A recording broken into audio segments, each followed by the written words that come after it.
Hi, welcome back to Wild Speculations. I'm Daniel. I'm Scott. This week we talk about Critical Role Campaign 2, Episode 81, From Door to Door. Yes. Good episode, and good encounter creature design. Yeah. On Matt's part. A lot of player shenanigans at the table. Yes. This week. And I think a lot of, as I started making my notes, I was like, I don't know how best to break this episode down. Because part of me wanted to do, again, my fantasy of round by round breakdown, RP choices in combat and all that stuff. Right.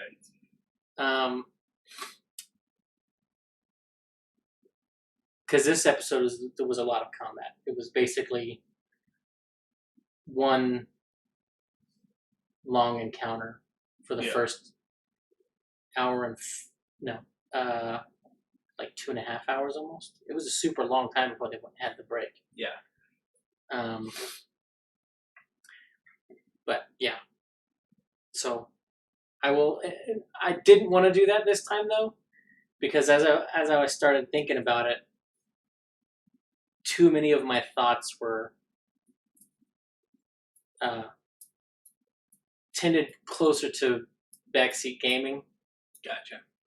And because I was thinking that way, inevitably, even though I don't want to, I probably am going to dip into that. Yeah, we try to stay away from that. But yeah, a lot of interesting choices that were made in the moments.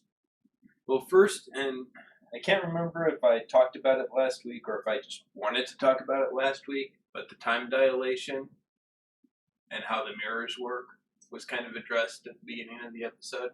Yeah. We didn't talk about that, no. Yeah. I know I had thought it, how does that work with it sped up and slowed down? And a few things, the war is progressing. Yeah, and they got sort of bad news. Yeah. Near the end of it. Near the break. Mm-hmm. Because the Hupperduke was attacked. Wasn't revealed until after the break. Yeah. But yeah. What's Oban doing with this time? Yeah. Where he's essentially getting how many days now of just free reign? Yeah. With no one attempting to stop him that we know of? 11 days almost? Yeah. And then Traveler Con. Yeah, Danny mentioned that in the recap, and I was like, I had completely forgotten about Traveler Con. Yeah, and I've been meaning to bring it up all week. Since Thursday, I've been meaning to bring it up. And at one point, I think it was in episode 80, though, Laura was trying to figure out the time, and Matt was just like, let me worry about that. So, and I think it was because while most of it is an hour to a day, not all of it is, and we did talk about that. And so he's like, I know where the time dilations are and where they change. Yeah. And I think it's possible that the deeper they are, like the closer they were to the tower, the more time was dilated. You think it's the tower, or you think it's the heart? I think it's the tower. Okay. The tower seems to be, because that was where gravity was all wonky.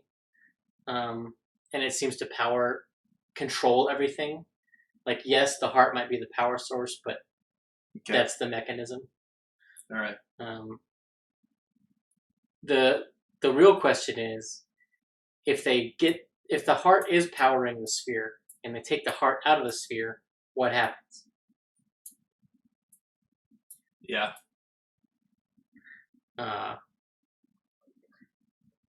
So that's the big question for me, because how long do they have after taking it out before everything starts collapsing? Yeah. Or will that even be a factor? Yeah. It could be just that it's being held there and studied. Yeah. You know. Do you think Travis's suggestion and Laura's follow through with Roy G. Biv holds any water? Because Travis said, "No, that's purple. The one above us is like a blue." And Laura was like, "Yeah, what if there's a red one at the top?" So red at the top of the tower would make sense for a wizard, top of the tower, for that to be the way back to the study. Mm-hmm. Or for there to be a way to the study from there. Yeah, I don't know. It would give them a shortcut if the ball is collapsing. Yeah. And they take the heart. But, yeah. The first time that they have run into an anti-magic field. Yes. This campaign. Yes. And there were a lot of moving parts, pun intended, to Matt's encounter design. I think the Pit of Death gears should have been longer than 10 feet. Because 10 feet is jumpable. Yeah. By the average person. So, yeah, I kind of wish it was longer. Matt did some reading in the session. I think he was concerned about exactly how the anti-magic cone read, like where things were affected. And Ford and Caleb were within view of the thing. And Jester was not. She was behind total cover. Yeah. Because of that gear. In the way that I structured that, setting it in my head. Okay. Because the path curves downward. Mm-hmm. So if she's 30 or 40 feet away from that spot, then she's also 30 or 40 feet down. Okay. Which means she could be 10 feet in the air and still be 20 or 30 feet, which puts her behind that big gear. I don't know if people are complaining about it, but like I thought a lot about this encounter when it was happening. Yeah. And then on my rewatch. Because Matt, twice with Caleb, didn't use the notes and the stat block and the effects. Yeah. The first time, when he allowed him to cast. And then there was, So, I did like the way that they did it. And it's interesting to have a melee monster with that. Because the Beholder is the big one that has the anti-magic field. And the Beholder is content to just sit at range and blast everything. Yeah. Where this thing had to get in close. Also interesting, seemed to be designed to capture, not kill. Yes. Now I'm wondering if the guest quarters are really guest quarters. Or detainment cells could be a better term. Yeah. So maybe they've... Oh, that puts a potential interesting conundrum on them. Yeah. If taking the heart does start the collapse, Is that where do they have time to go get Yusa? Yeah. Question. So, back in Campaign 1, Vox Machina fought an Iron Golem. And they were all 12 to 13 level. Mm-hmm. And they had more magic items. And the thing still dropped Vex. This is arguably a tougher creature that the Mighty Nine just fought. Pretty sure it had more hit points, plus it had all the anti-magic stuff. Is the Mighty Nine stronger than Vox Machina was? Or are the players just learning the game and learning tactics?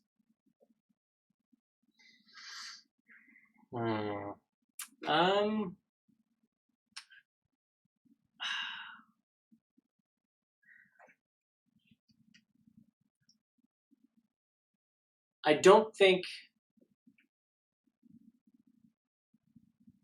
I mean, anti-magic cones and silence callers in a group of pretty much all spellcasters.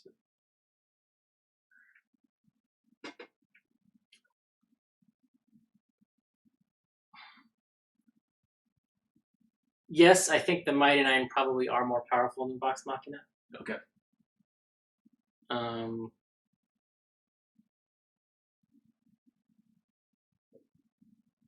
But that's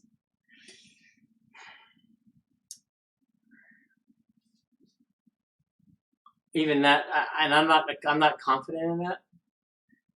It just seems like they had an easier time with this thing that is almost certainly, at least arguably, a stronger, higher CR creature than Vox Machina did against a creature at a higher level when they were at a higher level. You know what I'm saying? Except I don't know that it necessarily was. I think everything that he's pitting them against is CR10. I didn't do a hit point count on the creature, but really, because basically Caleb's fireball reset it to 0, whatever damage it had on it. And it was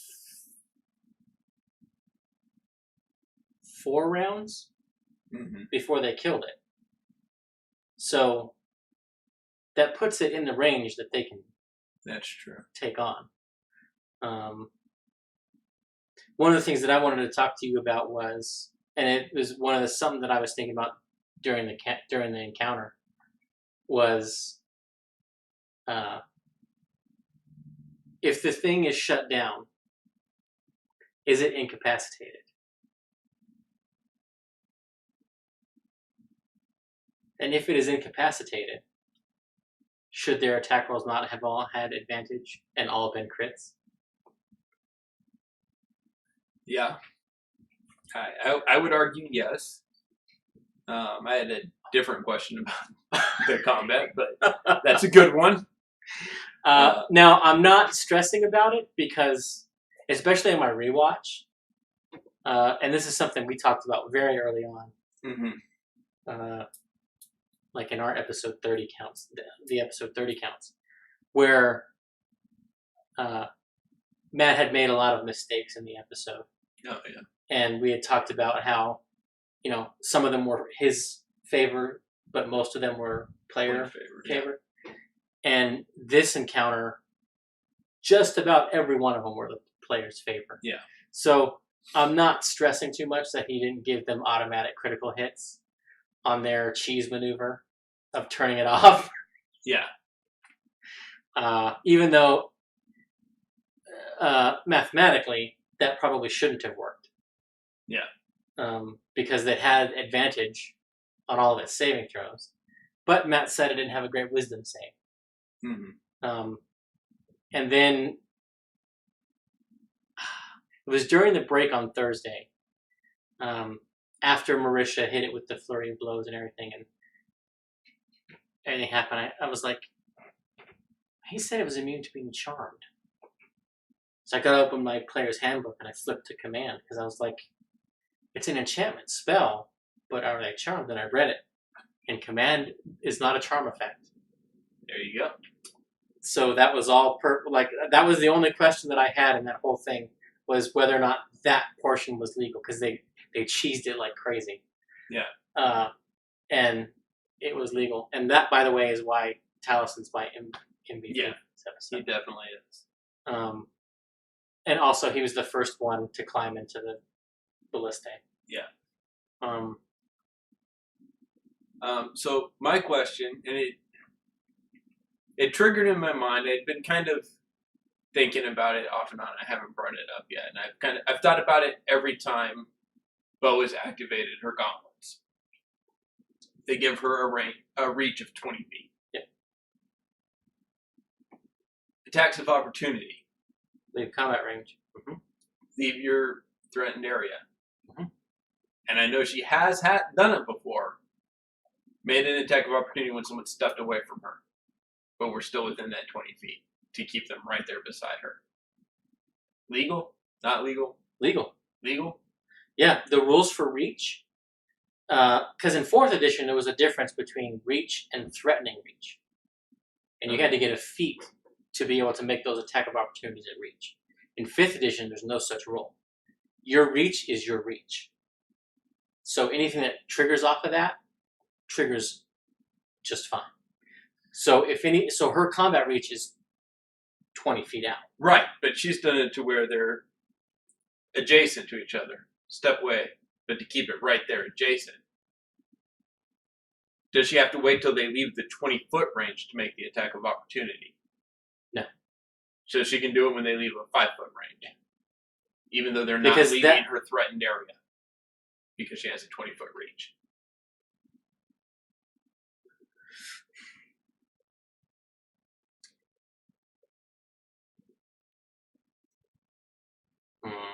You see what I'm saying? Yes, but technically usually haven't left her threatened area because she has a reach of 20 feet. Can you think of an example where that happened and they didn't try to run? Or were not trying to run? Because at this point, it's semantics. Whether the attack happens when they step 5 feet away or 20 feet away. That's true. If they're running, she gets it. Okay. It just pairs really well with the Sentinel ability because that's how far she can reach. Yeah. Although the trigger for the attacks someone, not you, has a range in it. So that range overrides your reach. But for her Sentinel, yeah, in theory, she can choose at what where. Point? Okay. Yeah. If she has them active. Yeah. Yeah, of course, when she has them active. And that leads nicely into what I wanted to talk about, which was, I think, the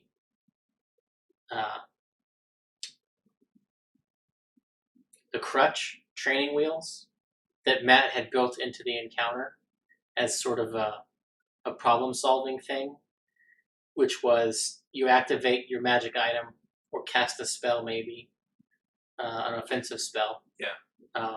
These pillars charge it up, or if you do lightning damage or something, that these pillars would charge you.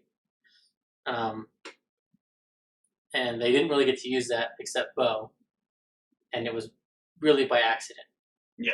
And it came down to, again, Bo not having a ranged option. Right. That she can use. So much of this...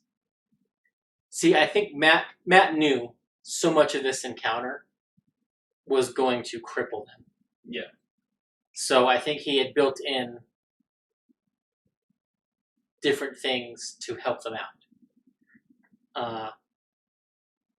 And because, taking out the anti-magic field for the Warlock, the Wizard, both clerics and the Arcane Trickster. Yeah. 4 full casters in anti-magic field is... Yeah. You're hurting.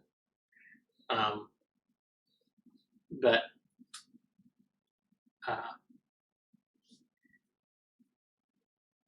Yeah, so I think those pillars were there to give them a damage boost. Okay. And a damage boost that would actually hurt the thing.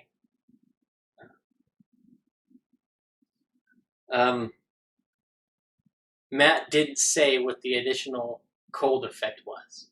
So I think there was also a lightning effect. Okay. I think Matt had built in different elemental damage types, do different things to it. Fire heals it. Cold probably slowed it, maybe. Okay. Lightning maybe lost its initiative or gave it disadvantage on attacks, maybe. Although they did hit it with lightning, and it didn't seem to affect it at all. But by that point in the fight, it was either stun, off. Yeah. So yeah.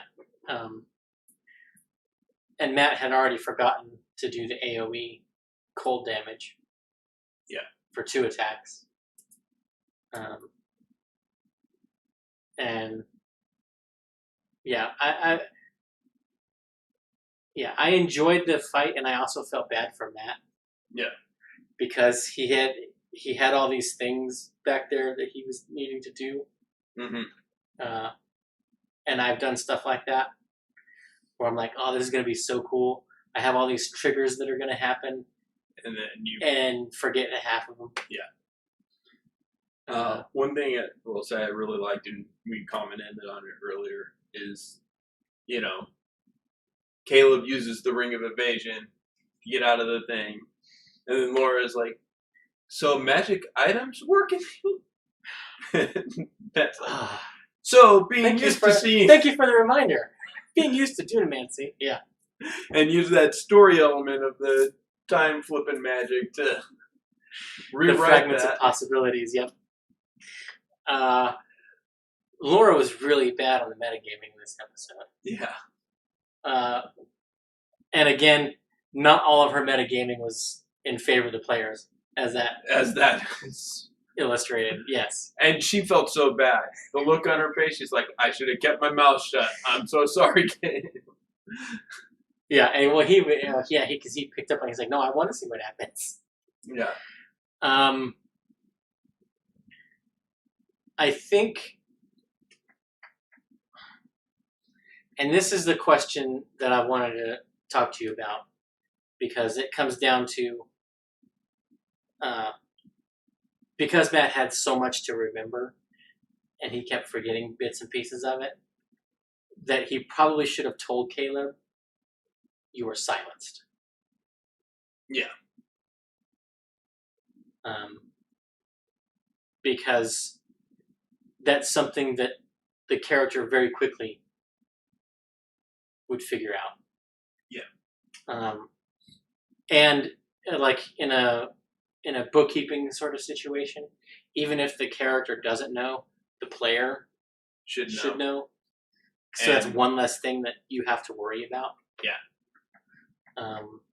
And Liam, it's because he's so method. Liam's a good enough player about keeping things compartmentalized that I don't think it would have. Yeah, no. He would have. He probably would have tried to cast a different spell, maybe. One without vocal components. Yeah. The other thing, did you notice Caleb has his new 10th level cantrip? Yeah, well, I talked about that. Yeah. When they leveled up, that he got Produce Flame. Yeah. Which is not on the wizard list. No, it's a druid. Yeah. But when he's doing that, if you look at the D&D Beyond overlay, it's called Caleb's Produce Flame. Yeah. So they did a homebrew spell which was Produce Flame, but just tagged wizard instead of druid, so that he could have it. Yeah. And that's why it looks like a little firebolt in his hand instead of just a regular flame. I think part of that design, part of that choice, was the fan art. Yeah. Because a lot of the Caleb fan art has his arms, hands wreathed in flame as he's casting something. Yeah. Which is also why episode 80, when he cast the fireball against the Froghemoth and the Grung, he completely changed the way that fireball is narrated in the text. Because in the text it says a small red bead flies through the air to the point of, and then it explodes. And he narrated that he basically produced a basketball-size ball of fire and threw it. Yeah. So yeah, I think we will see more of that kind of thing, and we may also see additional spells. Mm-hmm. And we'll see if the web spell. Yeah. Web of fire. Widowgas web of fire. Yeah. If that changes at all, because Matt left the door open that they would change it if they needed to. Yeah. But it'll be interesting to see I don't want to say final copy because he has made changes to publish things before, but the in-print copy when we finally get the Wilde Mount campaign setting. Yeah. Looking at you, Matt. Okay. Still waiting for it. But I also thought the way that Matt handled Laura's metagaming was good. Yes. Because she's like, I want, is it? And he's like, no, this will all happen while you were landing. Okay, now we'll say next turn. End of next turn, yeah. Yeah. This is all happening very fast. Yeah. And it is, I mean, 6 to 12 seconds is pretty fast. Yeah.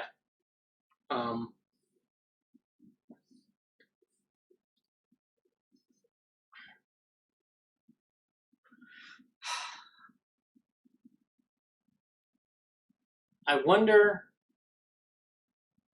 because it seemed to have a slow speed. Mm-hmm. I wonder if Matt had considered the possibility of them kiting it. Maybe. Like most of their attack spells and stuff wouldn't work. Right. Because the anti-magic field would just knock them out. But I kind of would have liked... So when I was watching the episode, I had a fantasy pop into my head. Okay.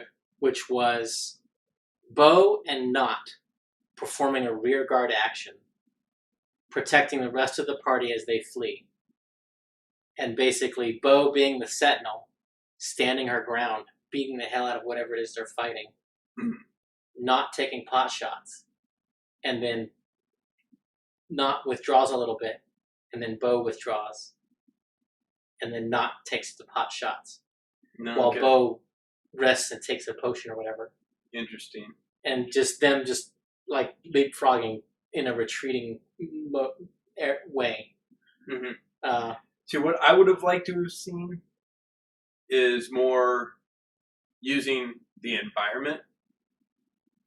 Sure, I can't throw a fireball at him, but I can knock that thing over and have it land on him. I mean, they weren't in too many areas for that. Well, but if I was in a place where I was fighting something with anti-magic, that's what I would be trying to do. That's fair. I was going to say, be careful what you wish for, because they're in a room full of tubes right now. Yeah. If they break those open, I don't think that's going to be...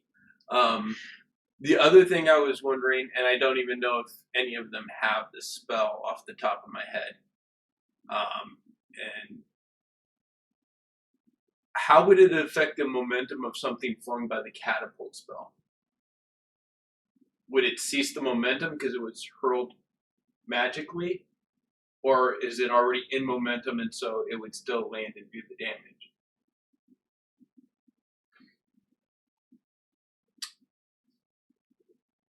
Because you're flinging a mundane object. Yeah. Which would do no damage to this thing. Right. Because it's immune to all damage, unless it's from adamantine weapons. So in this case, it wouldn't matter, but against the beholder, it might. And I think I would rule that unless the anti-magic cone is in that where that object was, that the motion is imparted. So it would still follow its arc and hit or not hit. Yeah, because the magic is just the initial propulsion. Yeah. And the rest is physics. Yeah. Okay, that's how I would rule it as well. I just wanted your take on that. Yeah. Again, I don't even know off the top of my head if any of them have catapult. I don't think they do.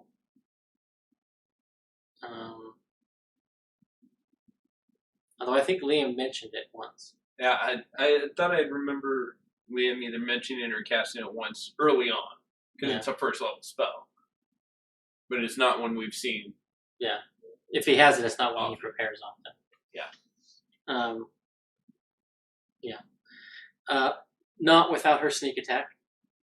And this is another plug into the encounter design, where Not's nerfed in that way. And this is actually a credit to Sam. Okay. That he gets so frustrated and feels so useless that his normal weapon damage is not enough for him. Yeah. Because he so consistently gets his sneak attack. Whether it's an ally adjacent to the target, or he makes sure to hide before firing. And there was some shade thrown at the table at one point that, eventually you'll figure out how this works, kind of thing. Or you're learning how to play a rogue or something. I can't remember. Liam said something like that. Yeah. And I was thinking about that. I was like, Sam really has learned how to do the rogue thing. Yeah. That he feels so inept doing the damage output of, say, a fighter. Because in theory, she can, without sneak attack, she can do 2d6 plus 8 or 10. I don't remember. Is her dex? I think her dex is 20. Yeah. So she can basically be outputting damage for a 5th level or a less than 11th level fighter before they get their 3rd attack. So yeah, it just I wanted to give Sam props on that. Yeah, definitely. He's a pretty quick study, being his 3rd character minus 1 shots. Yeah, that's true. And how quickly he picked up Bard. Yeah. I did love the potential. The portion of the episode that was, I'm going to refer to it as the buddy cop movie between Caleb and Ford. Okay. Complete with a slapstick where Caleb jumps on his back and then can't transfer. Like, there was just so many elements of that. I was like, this might as well be Nick Nolte and Eddie Murphy.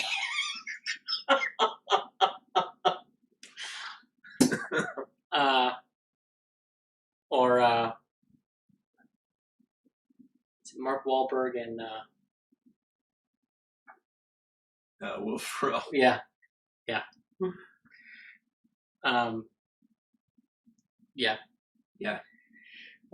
And then, like, Jester is Uber Jester. Yep. She's the one you call when you need a ride, and she's also the communications. Yep. So it's I don't know. Part of me wishes that she had gotten the headband. Yeah. And they also did something that Matt was shocked that they would do with impending danger, which is to loot the room before the battle. Yeah. Like on the eve turn of battle. Yeah. uh, And so yeah, they loot the room. They get the band and look at the boxes they're in. yeah. But yeah. So on my first watch on Thursday, Mm-hmm. when Marisha ran into the room, used the key point to jump over the thing without issue, I thought that was a mistake. Okay. Because I was like, Bo is their tank. And if you have the one entrance, and she's a sentinel, so the one entrance you want, that's where you want your tank. Yeah. So I was like, that's potentially a mistake. But on my rewatch, I realized it wasn't. Okay. And if it was, it wasn't a big deal. Because she was able to get right there immediately. Whereas if she had been there, and it came through, it may have gotten an attack on her. Yeah. Where her not being there and then moving in deprived it of that attack. Yep. So I kind of wanted to give kudos to Marisha for that, although I don't think that's what she was thinking. No. When she ran across. But she made the judgment call and it was the right one. Yeah, so the treasure. Headband of intellect and the rod of shenanigans. I forget what it was called exactly. Yeah, I didn't write it down either. I kept thinking of it as I don't know why, but I kept thinking of it as a rod of Pact Keeper, but it's the rod of the Scout or Lone Scout or something like that. Something like that, yeah. Expeditious Retreat and Expeditious Retreat. There was 3 of them: Grease and Magic Mouth. That's right. Which Grease is one of my favorite spells, low-level spells. It is an underappreciated one. I liked it much better in like 3rd edition when it was flammable. It is no longer flammable, which is greatly reduced its potential, but it is still a very useful spell. Yeah. And not castable on an object. You have to cast it on the ground. Yeah. Yeah, before when you could cover someone or something in grease and light it on fire. Yep. Or put them through a pipe. But yeah. So, yeah, the rod went to Chester, which will be fun because she will use grease. Yes. And I think she will use it as often as she can. Yeah. For no reason at all. Once a day. I mean, it's still great, It's essentially a bag of caltrops. Oh. Grease that spot. Well, it's a little bit better than a bag. It's like it's the banana peel in Minecraft, Mario Kart. Yeah. So yeah, I see her using that a lot. Bo gets the headband of intellect. Yes. I love the exchange when they were debating giving it to Caduceus or not. And Liam was like, no. Me to you. What does that look like? And Taliesin was like, I don't even know. Start wearing sweaters and smoking a pipe. 19 intelligence and 20 wisdom. Yeah. Yeah. That would be frightening, I think, for Caduceus. Could you imagine if Grog had gotten that?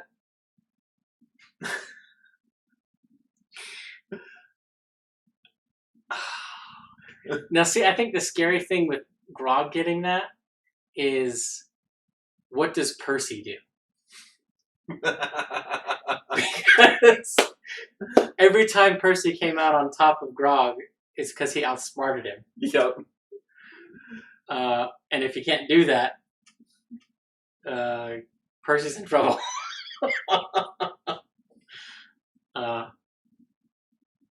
Although and this comes. I would love to see a one shot, a battle royale, Mighty Nine versus Vox Machina. Yeah. Although part of me fears that won't happen until they're higher level, and I think that would be a mistake. I think it would be better to de-level Vox Machina and do it sooner. Yeah. Just because,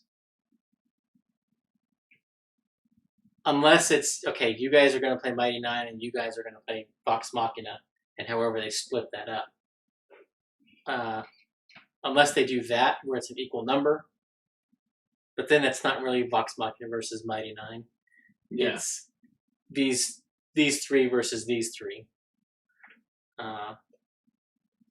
Where I think it'd be better if it was each of them playing both sides. Yeah.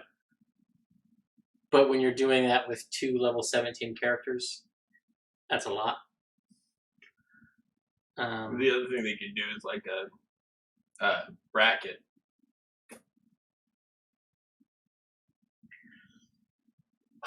And see, that I don't necessarily think is an accurate representation either.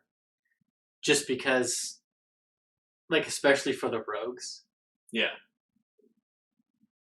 They're so much deadlier working with someone. Yeah. So yeah. So I think, but we may never get that. Yeah. So we got a bit of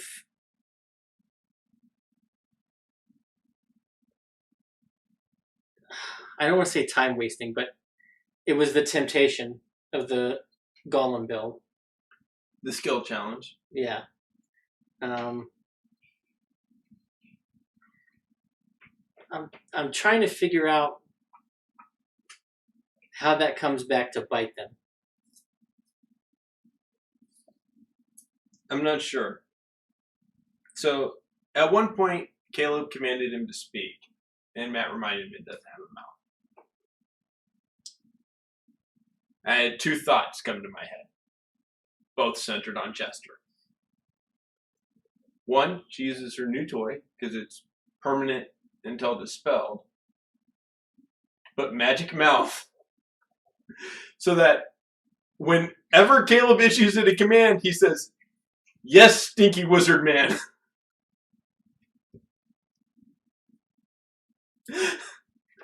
Or, and I read in the DMG, and it doesn't really. I don't know if it would work or not. It's not conclusive when you read the description. But she's got those paints. What if she paints a mouth on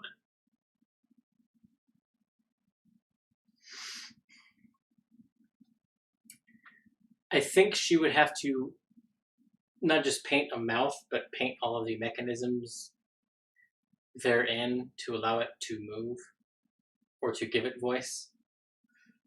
The vocal cords down on the neck. And yeah.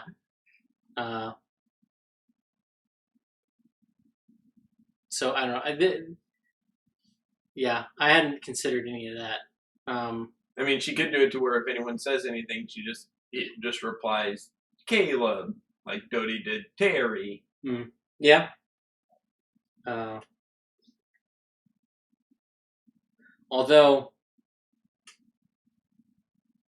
this may be Matt's potential prompting for not doing the alchemist. Yeah.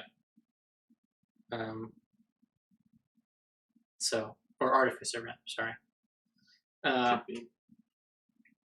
Although if that were the case, you'd think that she would have been the one that wanted to bond to it. Yeah. Although it does say, I could also see Sam not doing that, and also that Not wants to see Caleb interact with this thing and see how much of like a father, if it becomes a father-child sort of thing. Although Right. I think she's going to be disappointed because I don't think that's going to be the relationship at all. But I think just seeing Caleb interact with this small creature, and it's about her size. So, no, it's actually taller than her. Because Matt said, yeah, and she's only 3 something. So yeah, maybe not. But it would be interesting if she took on the artificer levels, so that she could build a surrogate son that her turret takes on. Like she builds it to look like Luke. Yeah. So that when she retires, she can give Luke if she goes a toy. The alchemist, she's not getting the alchemist subclass. Yeah. Which is the most likely when she gets a little homunculus guy, which could look like Luke. Yeah.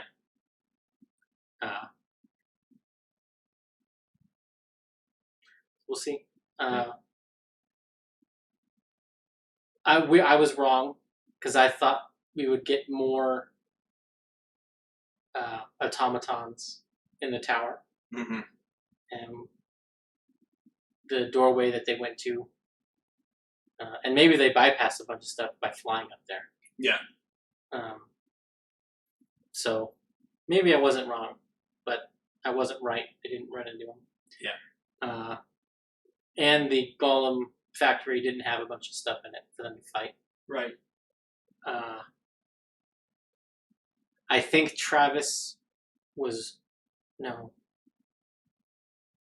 Yeah, because Travis was the one that pointed out that that thing would probably attack them if they just took the ingots. Yeah. I think he was right. Yeah. Because Matt gave a little look when he said it. So it's like, Travis being the paladin. well, also characteristic, like Travis runs the gamut of always wanting to touch something to provoke it to. Yeah. He likes to get in the fights, but he's also the one. He's often the one that goes, "Nah, we don't need to be messing with that." Yeah. Well, and when the golem hit him, 31, 3-1, yeah, he rolled really well. That means we're not supposed to fight this thing. Yeah, that means it's got a +12 because it wasn't a crit. Minimum. Yeah. Because if it rolled a 19, it would need a 12 to hit 31. Yeah. It means it's got a minimum of a +12. Yeah, which is possible. +8 strength, +4 proficiency bonus. Yeah. But still, that's a big number. Yeah. But they do end up in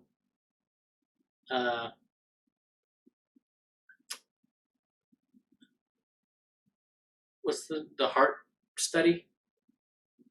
I think was what that chamber was called. Yeah. Where they have all the Halas clones. And as Matt was describing them, as they sort of get close to these tubes, and he's describing like mouths or like and teeth coming out, I was like, well, I flashed on 2 ideas. One, did Halas have anything to do with the construction of the Laughing Hand? 2, was he trying to make himself as powerful as the Laughing Hand? And I think the second one is more likely. Yeah, that's where my mind went. So this thing that drops down. Yep. The custom creation. It's not going to be in any book. Is it going to be a flesh golem? No. I'm not entirely sure what it's going to be, but I think it's going to have 6 attacks. 3 to 6 attacks a turn. Okay. And it will be able to sustain. It's probably going to be a spellcaster. Probably. And I think it's going to be able to maintain concentration on up to 3 spells. Because of the 3 heads. Yeah. So I think Halas was trying to make himself into a one-man magical army. Okay. To be able to take on gods. Now, is that thing a clone, or is it Halas and what he's transformed himself into? My gut says it's not Halas. My gut says he would have wanted to perfect whatever he was trying to do before doing it upon himself. And that he was using these cloning magics and things to try to perfect it. And because of the shattered tubes, I think something went wrong. Especially, as usually happens when you're dealing with cloning experiments. Yeah. I think I'm still convinced the Halas is the mage that Caleb read about that tried to go back in time and warn themselves.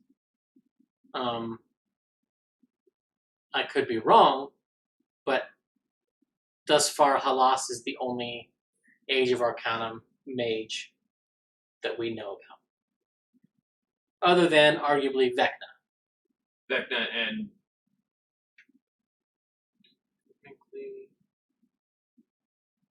wasn't the Raven Queen a mage before she ascended?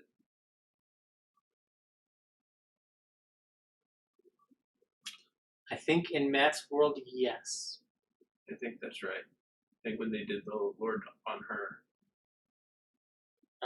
that she was a mage who, because they at that point they were trying to prove that they could be as powerful as gods, and she ended up ascending and becoming a god. Yeah. Okay, so yeah.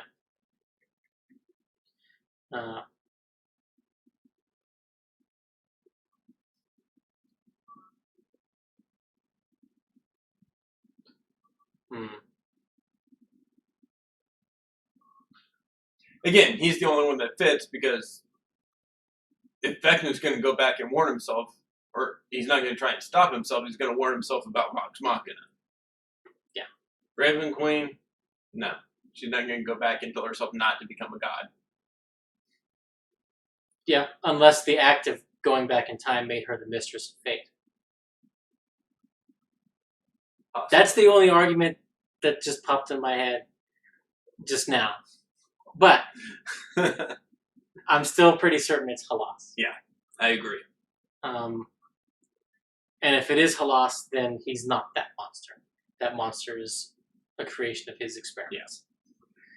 Yeah. Using the laughing hand. Okay, now Halas has sort of, I'm combining now elements of like Reverse Flash and the leader. Okay. From the Hulk. Yeah. Because this room of tanks is very much like the leader, and he's taking pieces of the Laughing Hand's heart to make his abominations. Yeah. So yeah,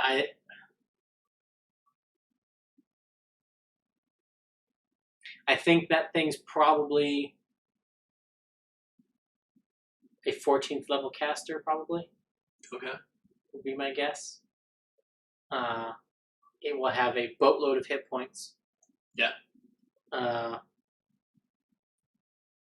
Or maybe it'll just do 3 actions a turn, and it'll have multi-attack. So it can either cast 3 spells or attack up to 6 times. Yeah, possibly. Although I think that in this room it's going to have some kind of layer action. Yes. Yeah, for sure. And it may be to summon one of those things. Yeah. One of the burst free one of those other clones. Yeah. And I think I'm going to reverse myself. Well, sort of. I think it will have 2 slam attacks with the brute arms. Mm-hmm. And the 2 tiny arms will be its spellcasting arms. So I think it will make a physical attack, a spellcasting action, and then something else or an option. Okay.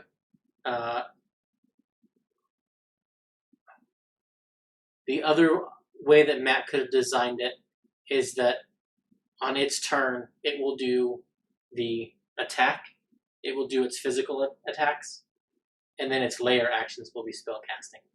Okay, yeah. Or not, legendary actions. Legendary actions. Because it's going to have legendary actions. Yeah. And probably legendary resistances. Yeah. I don't know if it'll have 3. Yeah, it may only have 1 because it typically goes 1 to 3. There's not. I don't think there's anything with just 2. Nothing that in my head, no. Yeah, No. it's either 1 or 3. Yeah, and 1 is usually the intro. Yeah, It's the intro level. So yeah, I guess it will depend on how Matt envisions the pace of the encounter. yes. And I don't know if it's more scary for the monster to take all of its actions on its turn, or if it's boom, you go, then it goes. I think that's more scary. I think using its legendary. See, I can see it doing spellcasting on its actions, and its legendary actions are the slam attacks.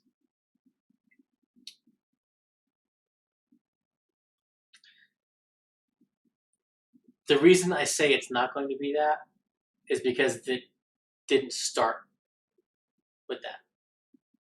It came down and roared and got its fists ready. Yeah. Whereas if it was going to be a spellcaster primarily, it would have cast a spell, and that would have kicked off combat. Yeah. So I think it's pound, spell, pound, spell. And maybe the little piddly arms, that spell list is all buff or debuff and concentration spells. Yeah. And the other set of arms are just regular instant casting. That could also be the mechanic that he has in it. Because Matt said he kit bashed the many. And when he kit bashes something, it's usually his creation. Yeah. So that's what I'm most looking forward to. Another reason for the Wild Mountain campaign setting. But yeah. All right. Last couple minutes. Do you have any predictions for this? Well, we've kind of been talking about predictions with what this thing will do. I think it will have. I predict it will be layer actions that will be popping those tubes and freeing weaker versions of itself. Minion versions of itself. Because they're all failed clones. They're all versions of itself. I wonder if Matt has given them a version of Undead Fortitude. Ooh. Now, he straight up confirmed for Caduceus that nothing is undead in this room. Right. So either they are dead, or they are something else. They're a monstrosity. It just hasn't been unleashed. But if they have an Undead Fortitude thing where they have to crit, or they make a saving throw, or they don't die. Yeah. Because that also will keep the pressure on. Yeah.